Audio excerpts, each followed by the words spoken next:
students, welcome in our new topic liver wall. In the previous video we have discussed about the bryophytes, and bryophytes we discussed about the three classes. In the three classes, first class of the Hepaticopsida, and Hepaticopsida have the liver words. हमें हिपेटोकॉप्सिडा class को पढ़ना है जिसमें हमें liver वर्ट के बारे में पढ़ना है। लीवर वर्ट में डिक्सिया और मार्केंसिया जैसे प्लांट आते हैं। अब इनका हैबिटेट हमें मालूम ही है कि जो हैबिटेट होता है वो मॉइस्ट है, शेडी प्लेसेस में है, बैंक की स्ट्रीम पर ये पाए जाते हैं, मार्शी ग्राउंड, डैम्प सॉइल होती है, बार्क ऑफ ट्रीज, इन सब जगहों पर ये मिलते हैं। थैलस कैसा है? थैलस आप डायग्राम में देखिए, थैलस कैसा है? थैलस डॉर्सी वेंट्रल दोनों तरह का है, यानी जो नीचे का हिस्सा है वो किसी सबस्ट्रेटम से जुड़ा हुआ है और ऊपर का हिस्सा जो है वहाँ पर आपको दिख रहे हैं छोटे छोटे पत्तियाँ निकली हुई हैं। Liverwort is thalloid, example is marchantia. Dorsiventral close to the substrate, जो डॉर्सी वेंट्रल साइड है, जो नीचे वाला हिस्सा है वो सबस्ट्रेट से जुड़ा हुआ रहता है। सबस्ट्रेट का मतलब आपको मालूम ही है, जिस आधार से प्लांट जुड़ा हुआ रहेगा। ऊपर कैसे है? ऊपर छोटी छोटी लीफ मौजूद हैं, आप डायग्राम में देखे ही हैं, छोटी छोटी लीव्स लाइक अपेंडेजेस मौजूद हैं। अब आते हैं राइजोइड्स पर। ये थैलस है, इस थैलस के नीचे राइजोइड्स यूनिसेलुलर यानी सिंगल सेल की बनी हुई है और ये टू टाइप्स की होती हैं। पहला, या तो ये स्मूथ होंगी, मुलायम, सीधे सबस्ट्रेट से जुड़ी हुई, या तो ट्यूबरकुलेट। ट्यूबरकुलेट मतलब 2 या 3 भागों में इनकी जो राइजोइड्स हैं ट्यूब लाइक स्ट्रक्चर में जुड़ी हुई हैं ताकि सबस्ट्रेट से न्यूट्रिशन को गेन कर सके। Okay, then next point is the sex organs. Sex organs are present on the thallus. Special branch thallus की होती है, मेल थैलस पर होता है और फीमेल थैलस पर मौजूद होती है। जिस ब्रांच पर ये मेल और फीमेल ब्रांचेस अटैच होती हैं,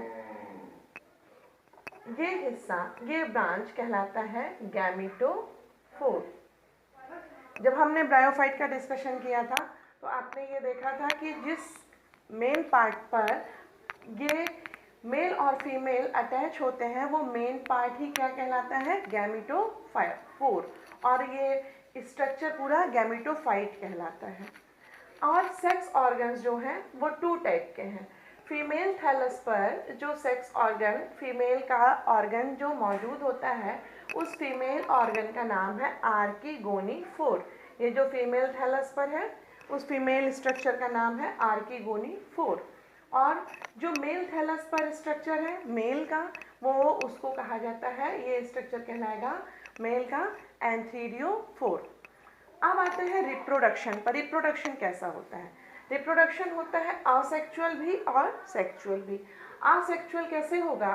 bye death and decay of the older plant. ये जो प्लांट है इसका जो पुराना कोई भाग हो, जो पुराने प्लांट हो चुके हैं, तो इसमें से कोई थैलस का हिस्सा टूट करके अगर बाहर चला जा रहा है, जो आज तक हम लोग पढ़ते आ रहे हैं फ्रेगमेंटेशन का प्रोसेस, यानी फ्रेगमेंटेशन प्रोसेस से अगर कोई प्लांट का हिस्सा, ओल्ड या ओल्डर प्लांट का जो हिस्सा है वो कहीं बाहर निकल करके चला जाए और जहाँ भी उसको फेवरेबल कंडीशन मिलेगी वहाँ पर वो क्या करेगा? वहाँ वो जर्मिनेशन स्टार्ट करेगा और एक न्यू थैलस बना देगा। Second process of the asexual reproduction is the by tubers. ये जो मार्जिन आप देख रहे हैं, मार्जिन का मतलब होता है किनारा। जैसे आप कॉपी वगैरह का भी मार्जिन जानते हैं, ये हिस्सा मार्जिन कहलाता है।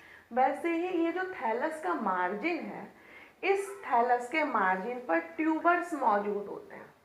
जैसे आलू में ट्यूबर देखे हैं ना, आलू के जो ट्यूबर होते हैं वैसे इसके मार्जिन पर भी ट्यूबर्स मौजूद होते हैं। ये ट्यूबर्स क्या करते हैं? ये ट्यूबर्स फूड को स्टोर करते हैं, और किस में होंगे? ये रिक्सिया वाले थैलस में होंगे। लीवर वर्ड के रिक्सिया प्लांट में ये मौजूद होंगे, जहाँ पर इसमें स्टोर रहेगा फूड। ठीक, अब आते हैं तीसरे पर, by gemma vegetative buds in the gemma cup. ये जो डॉर्सल हिस्सा है, डॉर्सल हिस्सा है, वहाँ पर कप जैसा स्ट्रक्चर होता है, थोड़ी थोड़ी दूरी पर कप जैसा हिस्सा होगा। इनको कहा जाता है गीमा कप, इनको कहा जाएगा गीमा कप। और इन गीमा कप के अंदर जो स्पोर्स मौजूद होते हैं उनको कहा जाता है गेमिया। क्या कहा जाएगा? गेमिया। थैलॉइड के मार्जिन, ये जो थैलस है, थैलॉइड का जो थैलस है, इसके ऊपर गीमा कप मौजूद होते हैं और गीमा कप इसके डॉर्सल साइड में मौजूद है थैलस के, और इसके अंदर छोटे छोटे स्पोर्स मौजूद हैं जिनको गीमिया कहा जाता है। ये गीमिया जब फेवरेबल कंडीशन होती है बाहर निकलते हैं, इसमें से ये गीमिया बाहर निकलकर न्यू रिप्रोडक्शन स्टार्ट करते हैं। इसका एग्जाम्पल है मार्केंशिया। अब आते हैं सेक्सुअल रिप्रोडक्शन पर। सेक्सुअल रिप्रोडक्शन क्या है? देखिए, सेक्सुअल रिप्रोडक्शन में फीमेल थैलस पर क्या है? आर्कीगोनीफोर। आर्कीगोनीफोर पर इस तरह से आर्कीगोनीफोर का स्ट्रक्चर होता है। ये हिस्सा कहलाता है वेंटर कैनाल सेल और ये हिस्सा कहलाता है नेक कैनाल सेल। नेक कैनाल सेल, इस नेक कैनाल सेल में 6 रोज होती हैं और इन 6 रोज में 6 एग सेल मौजूद होते हैं। अब आते हैं मेल पर। एंथ्रीडियोफोर्स की सेल्स के अंदर, एंथ्रीडियोफोर की सेल्स के अंदर स्पर्म्स मौजूद हैं। Okay, antheridiophore cells have the sperms in the numerous number, अधिक मात्रा में स्पर्म मौजूद हैं। ठीक, यहाँ पर तो 6 एग सेल है और 6 एग सेल के अंदर एग मौजूद है। अब जब सेक्सुअल रिप्रोडक्शन का टाइम आएगा, it come into the water current, all the sperms come into the water current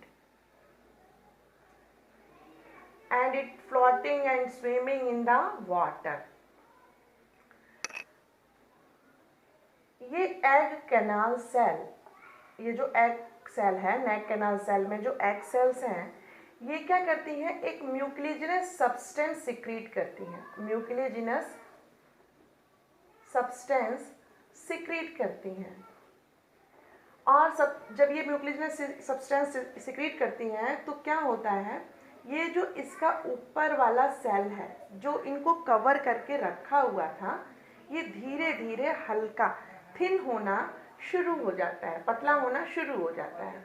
अब देखिए, जब ये पतला हो गया है तो स्पर्म अगर इसके कांटेक्ट में आ गए, आर्कीगोनी में अगर स्पर्म आ गए तो पहला एग सेल उसको मिलेगा।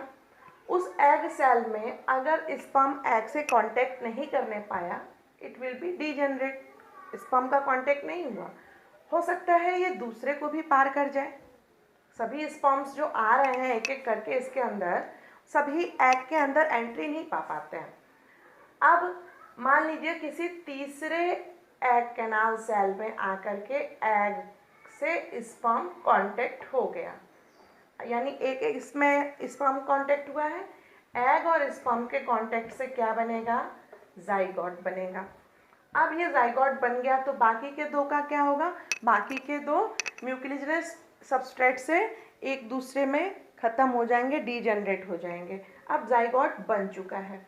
अब ये जो जाइगोट बना, ये इमीडिएटली किसी रेस्टिंग पीरियड में नहीं जाता। एम्ब्रायो बनाने के लिए माइटोटिक डिवीज़न इस जाइगोट में हो जाता है। माइटोटिक डिवीज़न इस जाइगोट में हो जाएगा और एम्ब्रायो की सेल्स बनना शुरू हो जाएंगी। जैसे जैसे टाइम स्पेंड होगा, ये यूनिसेल्युलर सेल थिक होते होते मल्टी सेल्युलर सेल बनाना शुरू कर देगी। मल्टी सेल्युलर सेल बन जाती है and after this time it called the sporophyte. क्या कहलाएगा? Sporophyte. And these sporophyte have the spores. These sporophyte have the spores, and when it comes into the water or by any process of the pollination, the spores come into water and then it come into the soil. New generation, new thallus will be started. Life cycle में हम क्या देखते हैं? आप life cycle का diagram देखिए, ठीक है।